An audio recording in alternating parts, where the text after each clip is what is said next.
네, 다 찾으셨습니까? 사도행전 22장 3절에서 11절까지의 말씀을 우리가 한 목소리로 같이 읽겠습니다. 같이 읽습니다. 나는 유대인으로 길리기아 다소에서 났고 이 성에서 자라 가말리엘의 문화에서 우리 조상들의 율법의 엄한 교훈을 받았고 오늘 너희 모든 사람처럼 하나님께 대하여 열심히 있는 자라. 내가 이 돌을 박해하여 사람을 죽이기까지 하고 남녀를 결박하여 옥에 넘겼노니 이에 대제사장과 모든 장로들이 내 증인이라. 또 내가 그들에게서 다메섹 형제들에게 가는 공문을 받아가지고 거기 있는 자들도 결박하여 예루살렘으로 끌어다가 형벌받게 하려고 가더니 가는 중 다메섹에 가까이 갔을 때에 오정쯤 되어 호련히 하늘로부터 큰 빛이 나를 둘러 비치매 내가 땅에 엎드려져 들으니 소리 있어 이르되 사울아 사울아 내가 왜 나를 박해하느냐 하시거늘 내가 대답하되 주님 누구시니까 하니 이르시되 나는 내가 박해하는 나사렛 예수라 하시더라. 나와 함께 있는 사람들이 빛은 보면서도 나에게 말씀하시는 이의 소리는 듣지 못하더라.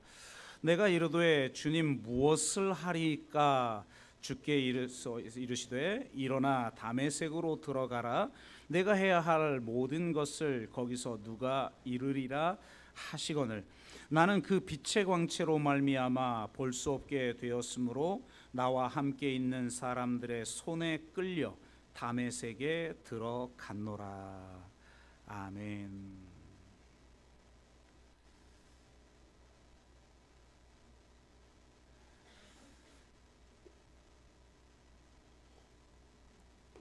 네, 연초에 어떤 설교를 할까 이런 고민이 많았습니다. 그냥 순서대로 출애굽기 해오던 걸 계속하면 될 거라는 생각도 들었고요. 사도행전의 다메섹 체험 이후의 사건들을 몇 번 더 다뤄도 좋다는 그런 생각이 들기도 했습니다.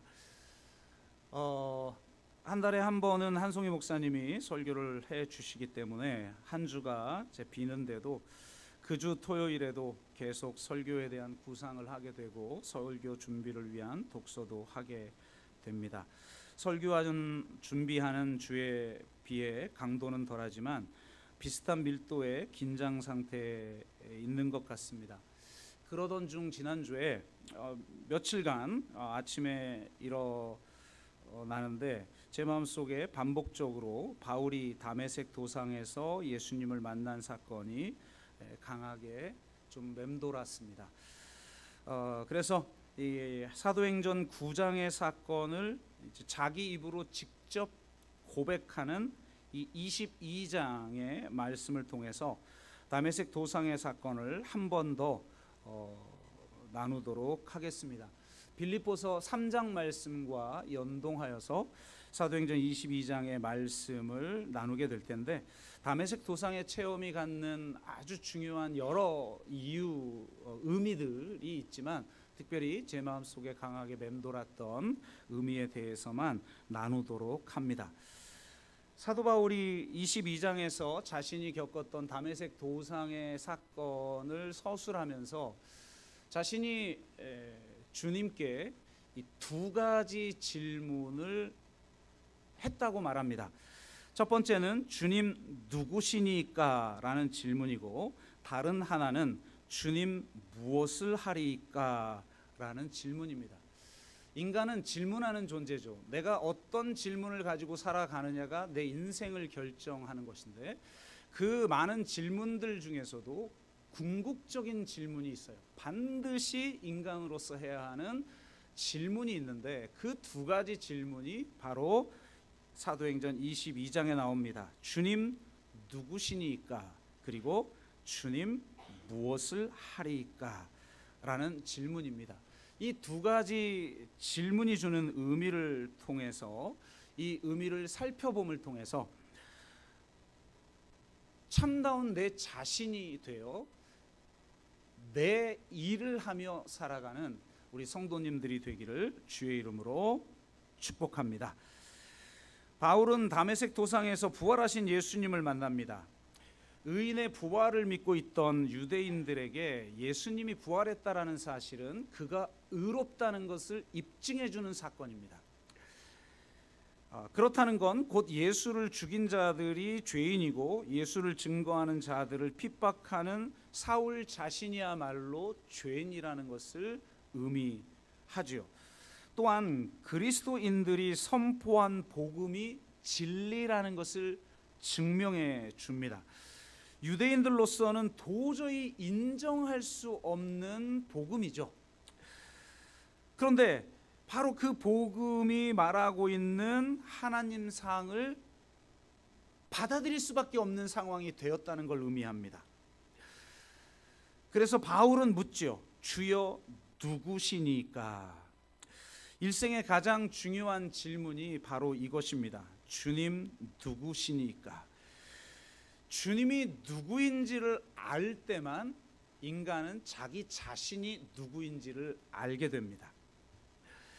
주님 누구시니까? 라는 질문은 곧 나는 누구인가? 라는 질문과 같습니다. 하나님이 누구인지를 알면 인간이 누구인지를 알게 되죠. 거짓 나는 무너지고 참된 나가 누구인지를 알게 됩니다. 사도 바울은 예수님을 만나기 직전까지 자신의 신상 명세서가 자기 자신이라고 착각하며 살았어요. 우리 대부분도 그렇죠. 나의 신상 명세서가 마치 나인 것처럼 나를 신상 명세서와 동일시하며 살아갑니다. 제가 군목을 하면서 이 내무반 방문을 한 적이 있어요. 공군이었고 1년차 때는 제가 사이트 부대에 있었는데요. 이 내무실에서 아이들에게 간식을 나눠주면서 이런저런 얘기를 나누다가 이제 목사니까 신앙적인 이야기들도 하게 되었습니다. 그랬더니 이제 말년병장, 말년병장 여러분 잘 나가지 않습니까? 말년병장이 저한테 이러는 겁니다. 아유, 있을지도 모르는 신을 믿느니 저는 제 주먹을 믿겠습니다. 이렇게 얘기를 하더라고요. 사람들이 이렇게 말하는 경우가 많다고 하더니 저한테 직접적으로 이렇게 말하는 아이가 있다는 걸 보고 좀 놀랐어요. 그래서 제가 좀 편안한 표정에서 좀 진지한 표정으로 전환을 하고 나서 그에게 질문을 했습니다. 너는 누구냐? 그랬더니 뭐 자기 이름을 얘기하는 거죠. 누구입니다. 네, 이렇게. 제가 병장이었다면 이도영입니다. 이렇게 대답을 한 거죠. 그래서 제가 이렇게 말했습니다. 나는 너의 이름을 묻지 않았다. 너는 누구냐? 그랬더니 이 친구가 약간 당황하면서 병장 이도영입니다 라고 대답을 하는 겁니다. 제가 이렇게 말했죠. 나는 너의 계급이 무엇이냐고 묻지 않았다. 너는 누구냐? 그래서 이 친구가 당황하더니 한 번도 이런 대답을 해본 적이 없으니까요. 갑자기 저는 자랑스러운 대한민국의 꺼나들입니다. 나는 너의 국적을 묻지 않았다. 넌 도대체 누구냐? 그랬더니 이 친구가 더듬거리면서 마지막에는 이렇게 말하더라고요. 네, 저는 저를 사랑하는 어머니의 아들입니다. 아버지의 아들이라고 대답하는 장병을 제가 본 적은 없는 것 같아요. 막 울면서도 어머니 이러고 울지 아버지 이러고 우는 장병들 제가 본 적이 없는데요. 어쨌든 그렇게 대답을 하더라고요. 그래서 제가 이렇게 말했죠. 나는 네가 누구의 아들이냐고 묻지 않았다. 너는 누구냐? 그랬더니 답을 하지 못하는 거죠. 그래서 제가 이렇게 말했습니다. 네가 누군지도 모르면서 뭘 네 주먹을 믿으라고 하느냐? 제발 겸손하게 하나님을 찾기 바란다. 이렇게 말했습니다. 이 병장이 유별난 건 아닙니다. 우리 모두가 신상 명세서가 자기 자신인 줄 알고 살아가지요. 바울의 신상 명세서는 대단했습니다. 빌립보서 3장 말씀을 같이 나눌 텐데요. 3장 4절 6절에 이렇게 말해요. 그러나 나도 육체를 신뢰할 만하니. 그러니까 여기서 말하는 육체가 바로 신상명세서죠. 만일 누구든지 다른 이가 육체를 신뢰할 것이 있는 줄로 생각하면 나는 더욱 그러하니 라고 말합니다. 여러분, 차세대 유대교를 이끌 지도자로, 그것도 젊은이가 사내들인 공의회 의원이 되고 차기 이스라엘 이끌 젊은 차세대 지도자 정도가 되는데 감히 신상명세서로 비교가 되겠습니까? 너희들이 육체를 자랑할 만하냐? 난 더 그렇다. 그렇게 말을 해요. 나는 8일 만에 할례를 받고 이스라엘 족속이요 베냐민 지파요 히브리인 중에 히브리인이요 율법으로는 바리새인이요 열심으로는 교회를 박해하고 율법의 의로는 흠이 없는 자다. 자기 고향이 다소 사람이고 아까 우리 사도행전에서는 그렇게 말하잖아요. 가말리엘의 문화생이다. 그러니까 당대 최고의 석학, 이게 수제자라는 거죠. 그러니까 자신의 이름, 소속, 신분, 학벌, 직장, 재산, 이력, 업적, 행위, 신상명세서의 이력서에 적을 만한 그 많은 것들, 그것을 육체라고 그는 표현을 하는데, 내가 육체를 내세우자면, 내 자랑할 만한 걸 지금 말하자면 다른 누구보다도 내가 앞선다. 서울대 자랑하면 나 하버드대야, 이렇게 나오는 거겠죠. 네. 그러한 것들이 자신을 선택된 백성이 되게 하고 하나님 나라의 백성이 되게 한다고 착각했던 것입니다. 신상명세서가 자기 자신인 줄 알고 자기 자랑과 자기 의에 빠져 살았던 것이죠. 우리도 그렇지 않겠습니까? 신상명세서의 내용이 내세울 만하면 교만해지고 내세울 만한 것이 없으면 자기 비하에 빠지곤 하지 않습니까?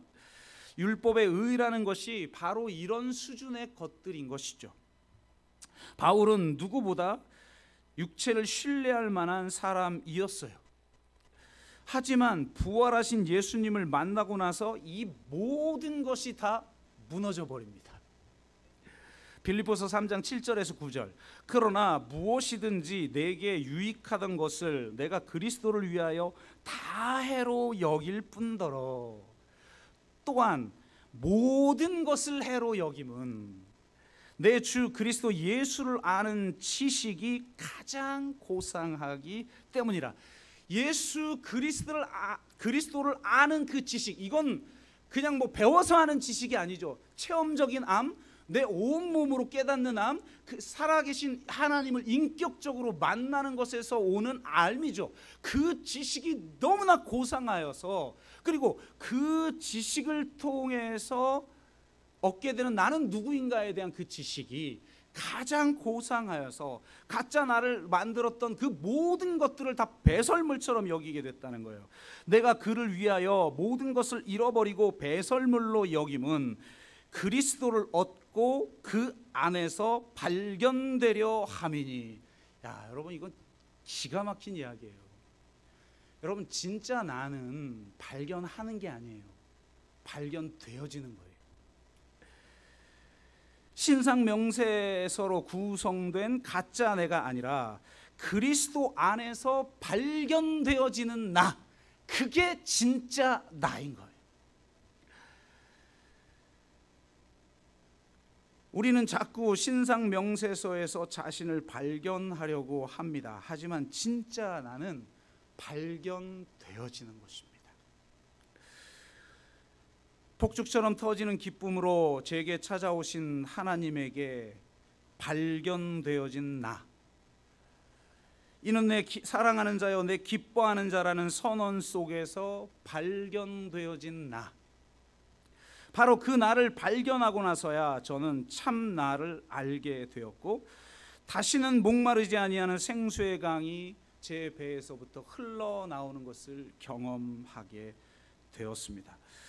이런 나를 발견하고 나니까 더 이상 자기 입증이 필요하지 않게 되었습니다. 자기 입증은 오직 신상명세서를 통해 구성되는 가짜 나가 하는 짓이죠.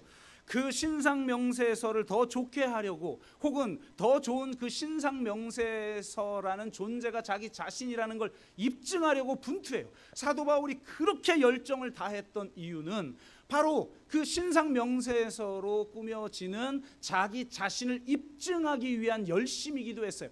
하나님을 향한 열심이지만 자기가 투사시켜 만들어 놓은 하나님이죠. 많은 사람들이 진짜 하나님을 믿는 것일까요?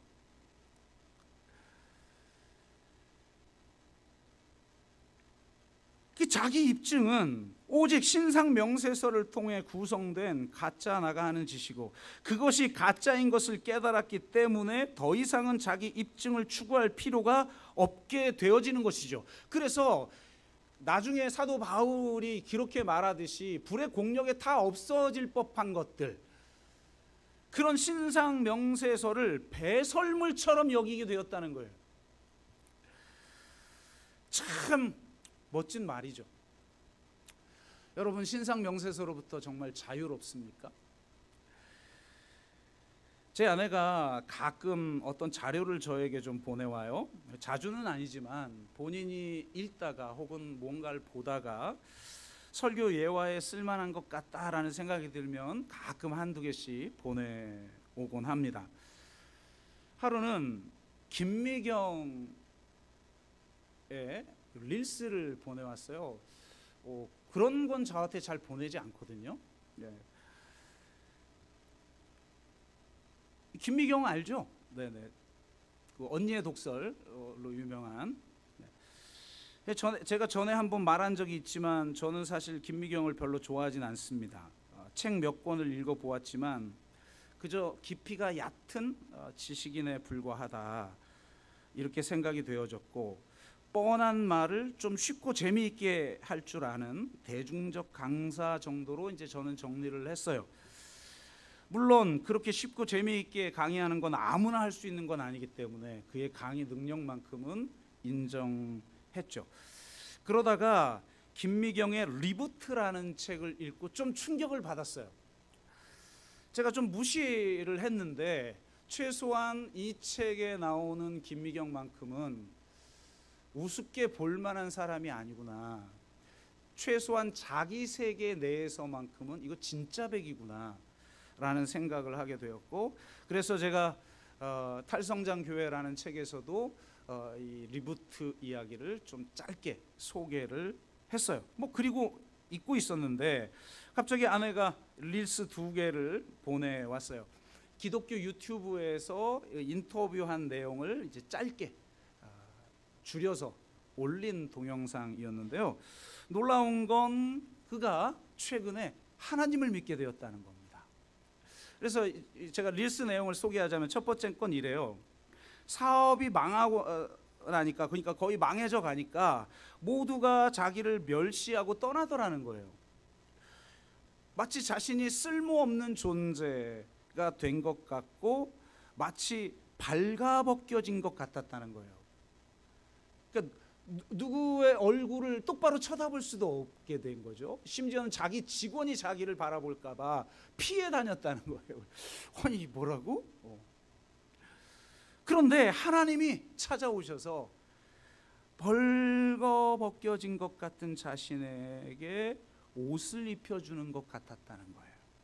괜찮아, 입어, 넌 내 딸이야 라고 말씀하시는 것 같았다는 겁니다. 그러면서 이제 막 살지 말고 잘 살아라. 막 사는 것과 잘 사는 것은 다르다. 내 안에 거하면 잘 살게 되고 내 밖에 거하면 막 살게 된다, 이랬다는 거예요. 사도 바울이 정말 잘 사는 것 같지만 사실 막 살았죠. 자신이 그동안 배워왔던 유대교의 그 이론을 내면화시키고 그 율법이 나를 의롭다고 하는 그 의를 입증하기 위해서 정말 열정을 다해서 살았지만 잘 사는 게 아니라 막 살았던 거겠죠. 참 쉽게 표현해요. 두 번째 영상은 이런 거예요. 하나님을 믿고 자기가 변하니까 가족이 변하더라는 거예요. 별명이 있네 이렇게 바뀌었다고. 일하느라고 집에 들어오질 않는데 있네? 있네? 가족들이 깜짝깜짝 놀란대요. 근데 자기가 변하니까 가족들이 변하더라. 우선은 우리 자녀들이 엄마의 질서 안으로 들어오고 싶어 하지 않아서 베스트셀러 작가인데 자녀들은 자기 책을 한 권도 읽지 않는데요. 혹시 우리 교인들도 담임 목사의 질서 안으로 안 들어오려고 안 읽나? 는 아니죠. 제가 너무 어렵게 써가지고. 네. 어쨌든 안 읽는다는 거예요. 아니 그 쉽게 쉬운 책이 뭐 베스트셀러는 다 쉽게 써야 베스트셀러가 되지 저처럼 쓰면 베스트셀러 되겠습니까? 그냥 고민하는 사람들이나 읽는 거죠. 근데 이런 책도 안 읽더라는 거예요. 근데 엄마가 변하고 나니까 애들이 자기 책을 읽기 시작하더래요. 와, 이거 참 대단하죠. 전에는 나를 통해 나타났던 게 너무 지겨웠는데 이제는 나를 통해 나타나는 분이 하나님이니까 가족이 달라지더라는 거예요. 저는 좀 이 짧은 릴스를 보면서 좀 놀랐어요. 김미경이 바뀐 것 같다? 내가 아는 김미경이 아닌데? 이런 생각이 들어서 검색을 해보니까 최근에 세바시에서 강의를 좀 했더군요. 그래서 들어보았는데요. 정말 하나님을 믿고 많이 변했더군요. 전에는 속류, 자기 개발 강사에 불과했는데 아직은 초보 단계이지만 기독교 영성가처럼 보였습니다. 책까지 구입해서 읽어보니 이제 설교 준비를 위해서 좀 더 정확해야 되니까 지난주 책을 구입해서 읽어보았는데 신학교까지 갔더군요. 어쨌든 세바시 내용을 제가 좀 소개를 하면 제가 한번 밴드에 올려드릴게요. 내용이 괜찮아요. 근데 이 내용을 소개하면 그는 강의를 시작하면서 지금까지 자신이 잘못된 걸 가르쳤다. 그래서 나는 여러분에게 사과한다. 와, 인기 강사가 베스트셀러 작가가 내가 지금까지 잘못된 걸 가르쳤다. 그래서 사과한다 여러분에게. 이러고 강의를 시작합니다. 지금까지 자신을 열심히 살도록 만든 건 인마인드. 그러니까 그 영어의 it 있죠. IT. it 마인드였다. 자본주의 사회, 경쟁 사회가 심어놓은 인마인드라는 엔진이 뜨겁게 돌아갔던 삶이었다. 결핍을 먹고, 여러분 열정은 결핍에서 나오는 거예요. 그러니까 결핍을 느끼지 않는 사람은 열정적으로 살질 않아. 그러니까 이 결핍을 먹고 자란 인마인드 엔진은 수많은 목표와 꿈을 만들었고 나의 몸과 마음을 움직여 그것을 이루게 해줬다. 돈과 집, 경력과 명예, 회사, 인맥 등 내가 이 세상에서 안전하게 생존하고 원하는 것을 성취하기 위해 꼭 필요한 그것들, 그래서 인마인드예요. 그것들, it들을 가질 수 있도록 도와줬다. 인마인드는 현실에 만족하고 안주하는 법이 없었다. 늘 나에게 새로운 목표와 꿈을 제시했고 그걸 이루도록 강하게 밀어붙였다. 하지만 이 엔진은 강력한 힘만큼 치명적인 부작용과 양면성을 가지고 있다. 살아남기 위해 끊임없이 남과 비교하며 열등감을 부추기고 나를 꿈과 목표의 노예로 만든다. 내가 잘 살기 위해 꿈과 목표를 세웠는데 나중에는 그게 주인이 되어 나에게 명령하고 마구 부려먹는다. 잘하면 칭찬하지만 성과를 못 내면 끊임없이 비난하고 자존감을 무너뜨린다. 그것이 우리가 그토록 믿고 따랐던 인마인드의 배신이다. 이걸 어떻게 돌이켰냐? 완전히 망하고 나서 발가벗겨진 것처럼 보여졌을 때 그가 피폐해질 대로 피폐해진 상태에서 노트를 펼치고 나를 살리는 말을 의도적으로 썼다는 거예요. 그냥 생각만 하면 그냥 비관적이고 자존감이 한없이 저 밑바닥에 침몰하고 그러니까 의지적으로 쓴 거죠. 그러니까 써야 사람은 집중할 수 있으니까 그래서 썼다는 거예요. 물론 세바시 강의니까 신앙 간증은 하지 않았어요. 그 신앙 기독교 유튜버하고 인터뷰할 때처럼 하진 않았고 그렇게 계속 쓰다 보니까 자기 안에 원래 있었던 새로운 엔진이 돌기 시작했다는 겁니다. 그게 바로 딥마인드라는 거예요. 딥마인드. 타고난, 원래 태어날 때부터 원래 가지고 있었으나 사용하지 않았던 이 딥마인드라는 엔진이 돌기 시작하더라는 거예요. 딥마인드는 내 존재를 있는 그대로 사랑한다. 딥마인드에게 나는 더 많은 it을 쟁취하기 위한 수단일 뿐이지만 딥마인드에게 나는 목적 그 자체다. 딥마인드라는 엔진의 목적은 내가 행복하게 사는 것이다. 하여 나를 중심에 놓고, 그러니까 일과 목표와 과제가 중심이 아니라 내 자신을 중심에 놓고 나를 위한 가장 좋은 선택이 무엇인지 끝까지 고민하고 가장 지혜로운 답을 내준다. 딥마인드는 투두 리스트, 그러니까 해야 할 일 목록을 말하는 거죠. 투두 리스트가 아니라, 저는 이 대목이 참 좋았어요. 투두 리스트가 아니라 빙 리스트를 제공해 준다. 우리 여러분 앱에도 뭐 제 핸드폰에도 있지만 할 일 목록 쫙 있잖아요. 그 하나씩 다 하면 지우고 뭐 그렇게 하죠. 그러니까 그 투두 리스트가 나의 삶을 강제하는 거죠. 그런데 빙 리스트, 그러니까 나의 존재 다음대로 살도록 만드는 목록들. 여러분 빙 리스트가 있어요? 그러니까 그 빙 리스트를 제공해 준다는 거예요. 그래서 막 살도록 하는 것이 아니라 잘 살도록 해준다. 이게 바로 그 세바시 강의의 내용입니다. 그 책은 물론 더 자세히 기록하고 있지만 저는 진짜 많이 변했다 이렇게 생각이 들어요. 이전에 읽었던 책들하고는 완전히 결이 다르구나. 그의 용어로 한번 풀어보면 이렇습니다. 도대체 딥마인드가 뭘까? 그것은 신상 명세서로 구성된 가짜 나가 아닌 진짜 나의 마음이죠. 내가 발견하려고 해서 발견될 수 있는 것이 아니라 하나님에게 발견되어지는 나. 여러분 하나님 앞에 발견되어져 봤어요? 참 하나님이 인격적으로 나에게 찾아오셨는데 그 하나님이 바라보는 나는 신상 명세서로 구성되어지는, 나중에 불의 공력에 의해서 다 사라져버릴 그런 나가 아니에요. 진짜 나예요. 진짜 나. 그래서 그분의 시선을 통해 발견되어지는 나, 있는 그대로 나 사랑하시는 그의 눈빛에 비춰진 그 나, 그 내가 진짜 나고, 그 나는 더 이상 부서질 수도 변할 수도 없는, 그 어떤 가치가, 절대적 가치가 상실될 수도 없는 그 어떤 나를 발견해지는 그 나의 마음, 이게 딥마인드. 아멘.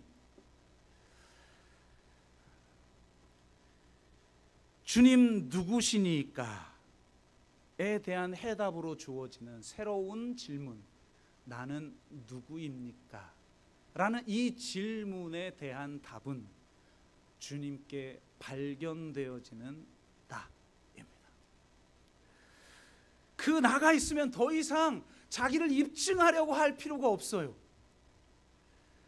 열등의식과 자격지심에 사로잡힌 자들은 끊임없이 자신을 입증하려고 어떤 목표를 향해 나아가고 그 성취를 통해서 나 이런 사람이야 라고 증명하려 하고 자꾸 변론하고 변명하고 상대의 약점을 공격하고 내 장점이나 내 성취나 나의 신상 명세서들을 드러내려고 하는데, 이게 얼마나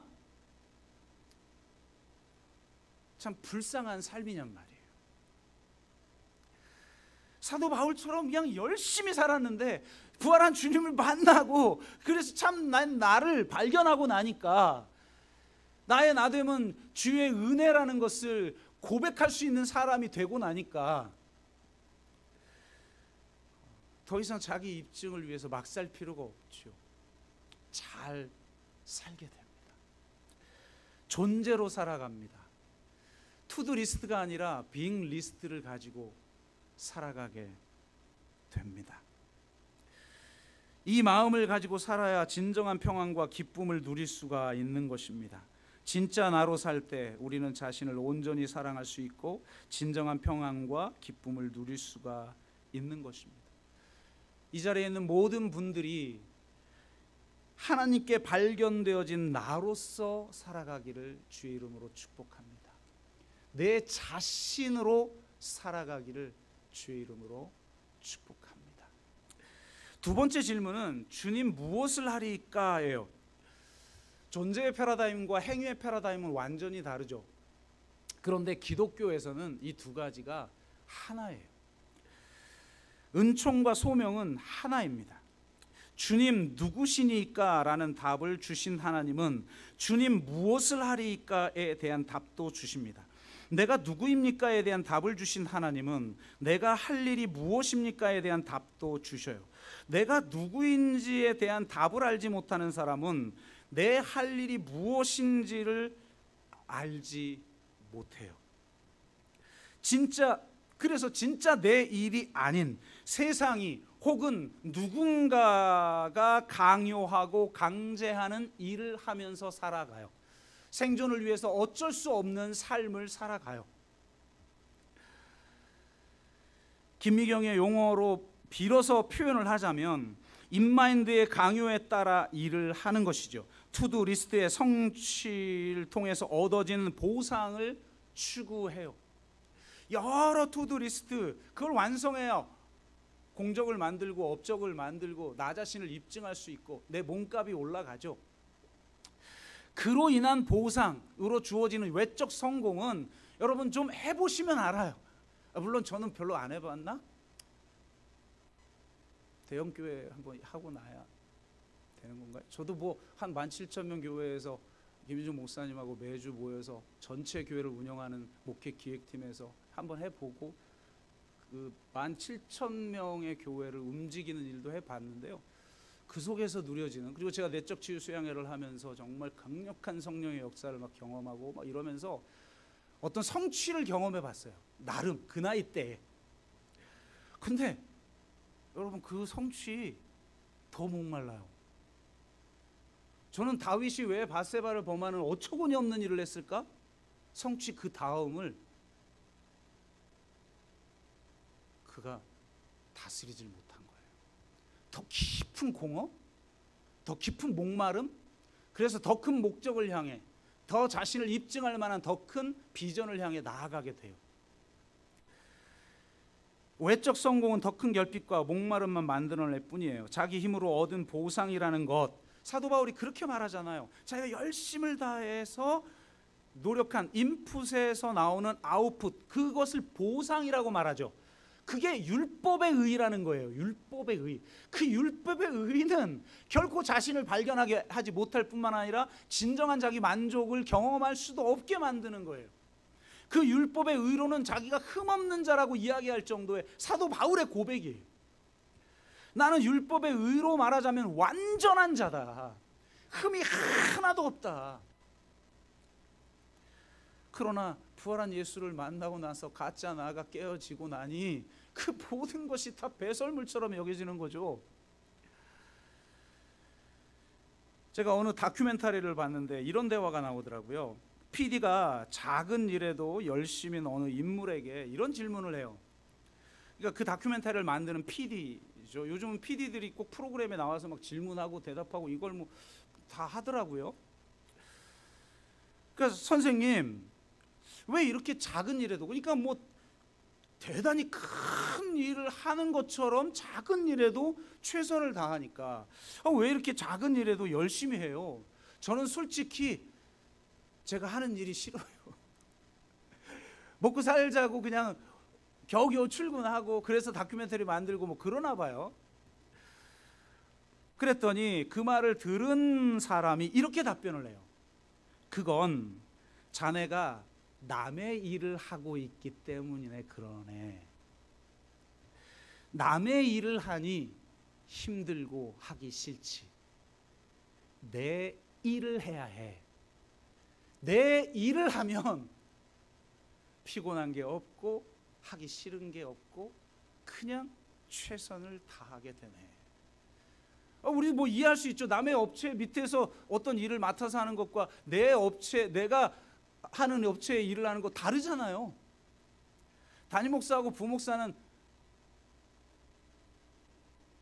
하늘과 땅 차이. 제가 담임 목사처럼 그 대형교회 목회 기획팀으로 섬겼거든요. 김종 목사님 맨날 담임 목사처럼 해, 맨날 그렇게 말해봤자 안 돼요. 부목사인데 어떻게 담임 목사처럼 해요? 그것도 또 권한도 안 줘. 권한이나 주고 그렇게 하라고 그래야 그로 되는 것이지. 나는 부목사인데 내가 어떻게 담임 목사처럼 하냐. 근데 저는 진짜 담임 목사로 행동하진 않았지만 담임 목사처럼은 행동을 했어요. 최선을 다했어요. 그런데 담임 목사 하고 나니까 아이고, 제가 아주 후배들 만나 노예 가서 만나니까 얘들이 막 힘들어요. 현배인들 다 나고 나서 교회가 이상해졌다고 그러면서 막 불평을 해. 그래 얘들아, 너희들이 하고 있는 건 목회도 아니야. 니들 담임 목사도 해봐. 이런 불평들은 아무것도 아니야. 이렇게 말을 하게 되더라고요. 다르죠. 남의 일을 하니까 힘든 거예요. 내 일을 해라는 거예요. 내 일을. 제가 성자와 혁명가라는 책에서 그렇게 말을 했죠. 그리스도인이란 도착해서 내 일하는 사람이다. 그러면서 이런 비유를 들었어요. 길이 막혀 있는데 그 길 꽉 막힌 도로에 택시 안에 있는 승객의 마음. 출근해서 내일 해야 되는데 길이 막혀서 도착하지 못해요. 화가 나는 거예요. 그러니까 옆차가 끼어들면 그냥 막 문 열고 가서 막 싸우고 화나 있어요. 사람들은 다 화가 나 있어. 사람들 여러분 세상 살아보세요. 요즘 너무 화가 많아. 특히 계엄 사태 이후에부터는 더 화가 많죠. 오죽하면 지금 법원에 들어가서 난리를 쳤다면서요.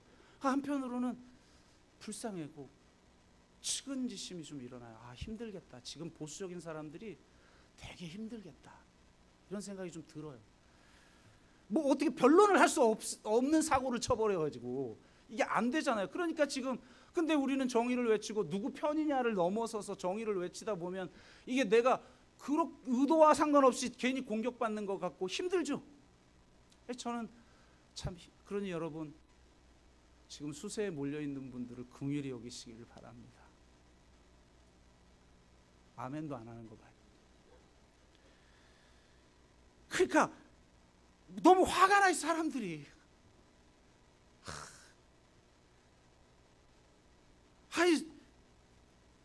이거 뭐지? 이거 뭐죠? 이거 주문할 때 키워스를 못 해가지고 계속 전 뒤에 기다리는데 못 해가지고 제가 가르쳐 드릴까? 저도 할 줄 알아요. 사람들이 화가 많아. 그냥 분노사회. 어느 철학자가 쓴 책처럼. 그러니까 그런데 그 막힌 길에서 평온함을 유지하는 사람이 있으니 택시 운전사.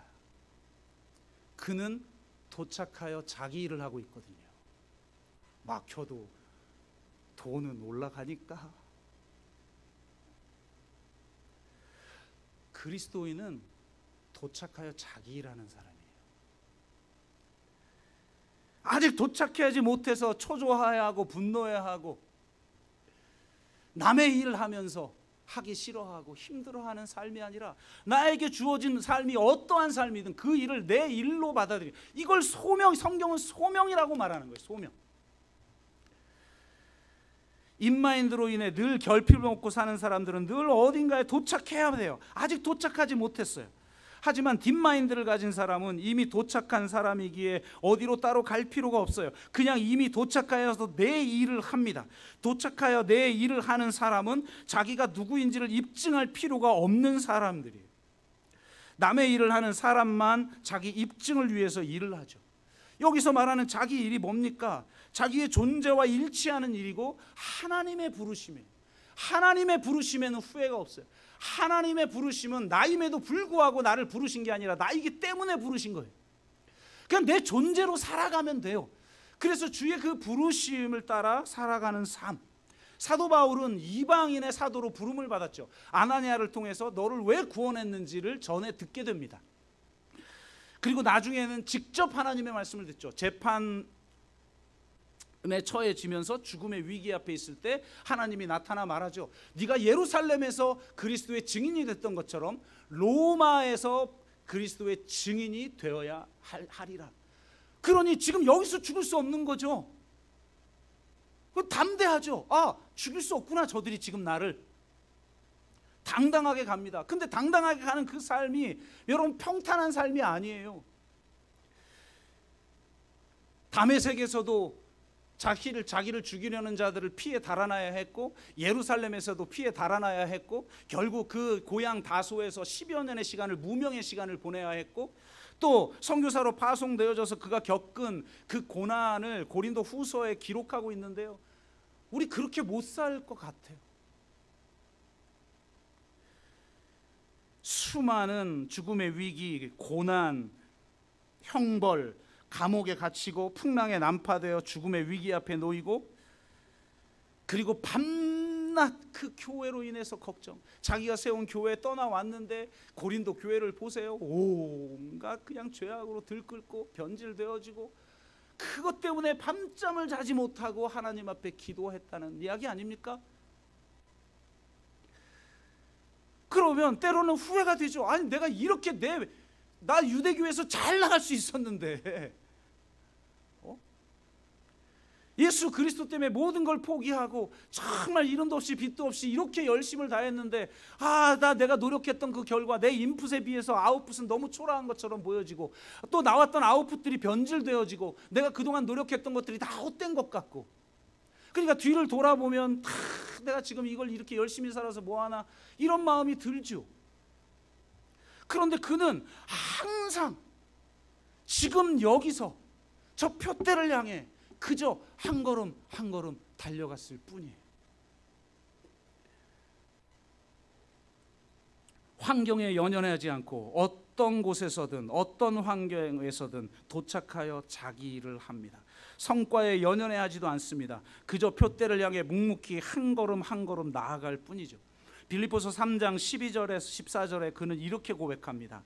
내가 이미 얻었다 함도 아니요 온전히 이루었다 함도 아니라 오직 내가 그리스도 예수께 잡힌 바 된 그것을 잡으려고 인마인드는 그냥 잡으려고 달려가는 삶이에요. 내가 만들어 놓은 어떤 목적, 어떤 목표, 투두리스트, 그것을 성취하려고, 그걸 통해 자기를 입증하고 그 율법의 의의를 채우려고 하는 그런 삶이죠. 그런데 여러분, 우리는 막연하게 뭔가를 잡으려고 쫓아가는 삶이 아니에요. 잡힌 바 된 그것을 잡으려고 달려가는 삶입니다. 이게 신앙의 역설이에요. 우리는 잡혔어요. 이미 그분의 존재로, 그의 부르심으로 완전히 그에게 사로잡혔는데 그를 다시 잡으려고 표대를 향해 달려가는 삶. 그런 삶은 이미 내가 잡은 줄로 여기지 아니하노라. 오직 한 일, 뒤에 있는 것은 잊어버리고 뒤에 있는 일을 바라볼수록 지금 내에 있는 처지가 처량하고 이게 뭔지 허망하고 환멸도 일어나고 그렇게 되죠. 다시 모든 게 숲으로 돌아간 것 같고. 그런데 뒤에 있는 것 돌아보지 않고 표대를 향해 내가 나를 붙잡은 그 붙잡힌 바 된 그것의 인도에 따라 그 표대를 잡으려고 달려가는 삶을 살아가는 것입니다. 얼마나 왔는가, 어떤 업적을 남겼는가, 이 모든 것은 인마인드에서 나오는 생각들입니다. 딥마인드는 붙잡힌 바 된 그것을 바라보고 그저 표대를 향해 달려가며 지금 여기서 한 걸음 한 걸음 신실하게 반응할 뿐이에요. 그렇게 한 걸음 한 걸음 달려가다 보니 이미 도착하여 내 일을 하다 보니 저 표대에 도달해 있는 거죠. 그래서 나의 달려갈 길을 마치게 되고 의의 면류관이 우리 앞에 예비되어 있는 것을 경험하게 되는 것입니다. 1년 반 전에 제가 운동을 시작했죠.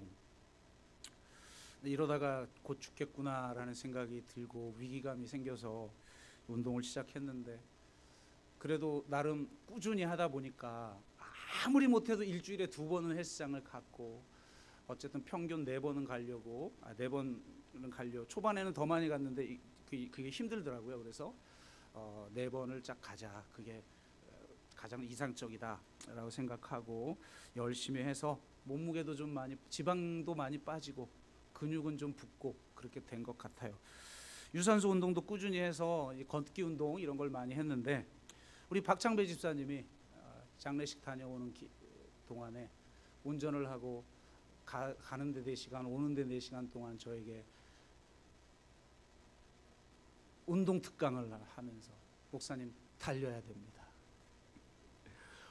그냥 귀에 딱지 앉을 정도로 들어가지고 도전을 받아서 저도 달리는데, 와, 걷는 것과 달리는 것은 완전히 다르더군요. 아무리 헬스 운동하고 막 이거 뭐 나와도, 지금 아직 별로 안 나왔지만 나와도 달리는 건 다른 차원의 문제예요. 힘들어. 처음에 죽는 줄 알았어요. 그러다 지금은 좀 많이 지금 쉬지 않고 달리는 시간대가 많이 지금 늘어나고 있는데, 아무래도 더 강력한 좀 동기가 필요하겠다라고 생각해서 최근에 저는 뭐 궁금하면 무조건 책 사잖아요. 달리기 관련 책도 샀습니다. 세일 장모임 많은데 쿠팡에서 새벽 배송하는 거, 그걸 제가 몰랐더니 새벽 배송이라는 게 있어요. 그랬더니 우리 저기 세일장님이 그건 뭐 책에 안 나오나 보죠? 이렇게 놀려가지고 제가 그래서 최종 트렌드 책 5권을 사서 다 읽어버렸잖아요. 그랬더니 뭐 다 보이더라고요. 그래서 이렇게 세상이 돌아가는구나. 달리기 책을 샀는데, 그래서 지금 책을 달리기 관련 책을 읽고 있는데, 그 중에 한 권이 길 위의 뇌라는 책이에요. 그러니까 뇌를 치료하는 의사인데 러너예요. 이 책에 마라토너 토미 리부스에 관한 이야기가 나오더라고요. 그는 마라토너지만 동시에 트레일러 러너, 뭐 울트라 러너, 그리고 뭐 철인 러너, 뭐 이런 게 있다고 해요. 마라톤 그리고 울트라 마라톤 대회에서 우승도 여러 번 했고, 언어학자이자 인류학자이기도 하고 5개 국어를 구사하는 독특한 이력의 러너라고 합니다. 그런 그가 35세였던 2020년 7월 갑작스럽게 몸에 이상을 느꼈는데요. 진단명은 NKT 세포 림프종.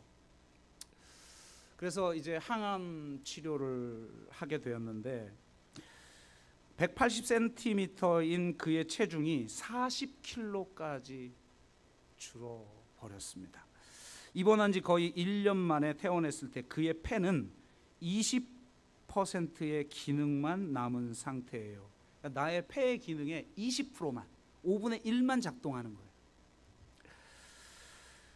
그런 그가 2021년 11월 암 치료를 끝내고 몇 달이 되지 않은 날에 뉴욕 마라톤에 출전을 합니다. 그의 기록은 9시간 18분 57초. 평소 기록의 4배 이상이죠. 이미 해가 저물고 관중들은 다 집으로 돌아간 이후에나 도착을 했습니다. 40kg의 몸무게와 20%의 기능만 남은 폐로 그는 어떻게 마라톤을 완주했을까요? 그는 이렇게 말합니다. 눈을 감고 그냥 계속 가다 보면 결국 결승선에 닿습니다. 도착하면 이렇게 안도의 한숨을 내쉬지요. 이듬해 뉴욕 마라톤에서는 6시간 13분 54초, 그 다음에 보스턴 마라톤에서는 4시간 53분 44초. 20%의 심장을 가지고 4시간대를, 전 지금 뛰어도 4시간대에 도착 못할 텐데. 그러면서 그는 이렇게 말합니다. 이게 굉장히 저에게 마음에 왔었어요. 이 세상에는 각종 러닝 꿀팁, 이것만 쓰면, 이것만 하면 무조건 잘 달릴 거라는 신상, 훈련 비법, 고수가 되는 지름길 같은 것들이 넘쳐난다. 이런 말들은 러너들을 헷갈리게 할 뿐만 아니라 결국 러너들을, 이게 중요합니다, 달리기의 본질에서 점점 멀어지게 한다. 달리기란 결국 한마디로 요약할 수 있다. 우리를 끊임없이 앞으로 나아가게 만드는 것은 마음가짐이라는 것. 오른발, 왼발. 오른발 왼발.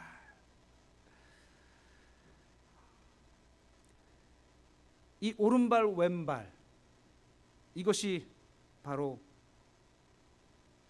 기적의 시작이다. 참된 기적은 결과가 아니라 과정이다. 기적은 결국 한 발 한 발 끊임없이 내딛는 오른발 왼발에서 시작되는 거라는 거예요. 이게 너무 유명해져 가지고 러너들이 그 티에 오른발 왼발 오른발 왼발 이 글씨 써 있는, 그러니까 달리기의 본질. 저는 이 글을 읽으면서 이게 바로 믿음의 경주의 본질 아닌가? 어떤 대단한 성과를 이루지 못해도 괜찮아요. 내가 완벽하지 않아도 괜찮아요. 빠르지 않아도 괜찮아요. 지금까지 이루어 놓은 것이 하찮아 보여도 괜찮아요. 아니, 내가 지금까지 이뤄놨던 모든 것들이 다 헛된 것처럼 보이는 어떤 순간이 와도 괜찮아요.